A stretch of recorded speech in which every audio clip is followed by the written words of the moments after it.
sur ce promontoire un peu vanté, d'accord, mais enfin, quel point de vue est assez exceptionnel, puisqu'il vient permettre de mettre en valeur des priorités d'action essentielles déployées sur notre territoire. Je tiens d'abord à remercier Rudy Gabodan, Rudy Gabodan qui nous fait le plaisir de nous accueillir sur son exploitation et qui a accueilli pendant plusieurs jours des jeunes de la mission locale. Alors j'excuse la présidente de la mission locale, Laurence Magne, qui ne pouvait pas être là, et les encadrants techniques de l'ARDAM, qui sont derrière, hein. Tout comme je remercie également Philippe Genet et la famille Casalis, dont les domaines ont aussi fait l'objet d'un chantier d'implication. À travers la construction de murets en pierre sèche et de plantation de haies, ça c'est pas encore dit, maintenant, et objectif fixé par ces chantiers d'implication, nous poursuivons en effet plusieurs ambitions. La première d'entre elles, se mobiliser pour notre environnement, et c'est tout l'intérêt du projet agro-environnemental de paiement aux services environnementaux, les PSE, qui permet d'accompagner techniquement, mais aussi financièrement, pour les 5 prochaines années, 34 agriculteurs engagés de Metz, Villeverac, Pian, exploitants. Au global, ça fait à peu près plus de 1500 hectares, me semble-t-il.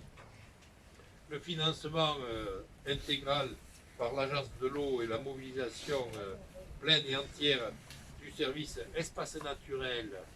Je salue la responsable, Mme Génov, qui est ici, de cette agropole Méditerranée, qui permettent de concilier développement agricole et restauration du milieu naturel avec des débuts probants sur notre territoire, un territoire indépendant mais fier de son modèle agricole.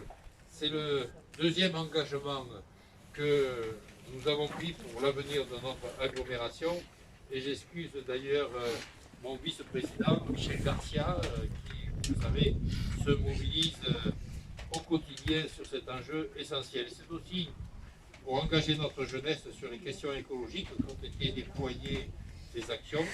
Ce que nous faisons, soyez-en conscients, ce n'est pas pour nous, c'est pour nos petits-enfants, nos arrière-petits-enfants, et nous avons en cela une responsabilité collective d'agir sans faillir. Je m'adresserai donc directement aux 13 jeunes mésois, sétois et poussanais qui ont bénéficié de l'accompagnement de la MNI. Soyez fiers de ce que vous avez réalisé. Soyez fiers d'avoir œuvré pour protéger nos espaces naturels, nos cours d'eau, notre étang. Et dans un monde qui se détourne parfois des enjeux environnementaux, vous avez saisi l'opportunité de devenir des ambassadeurs engagés pour un monde durable. Nous ne pouvons que vous féliciter collectivement pour ces belles réalisations.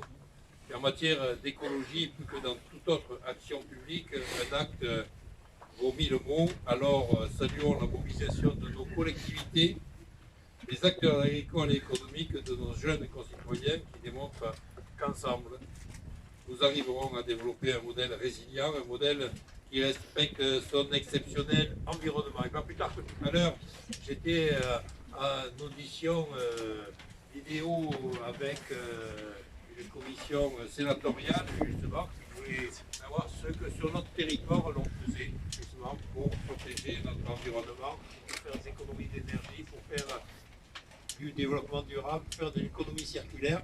Et je crois que vous êtes un exemple encore qui, si j'avais su que je venais là tout à l'heure, j'en aurais parlé même au sénateur et à la sénatrice qui me recevait. Donc je vous remercie encore, toutes mes félicitations. Et c'est quoi comme variété vous avez planté? Donc il y a plusieurs variétés, des érables de Montpellier, des chênes, des viormes, du laurier, des cerisiers, des figuiers. Il y a plusieurs variétés. Les oiseaux vont se régaler. Voilà. Et les abeilles aussi. C'était pour ça. On reviendra. Merci. Et maintenant, si vous le voulez bien, on va prendre le verre de l'amitié. Où est-ce que vous voulez dire un mot? L'Ardam parler, les jeunes voulaient parler.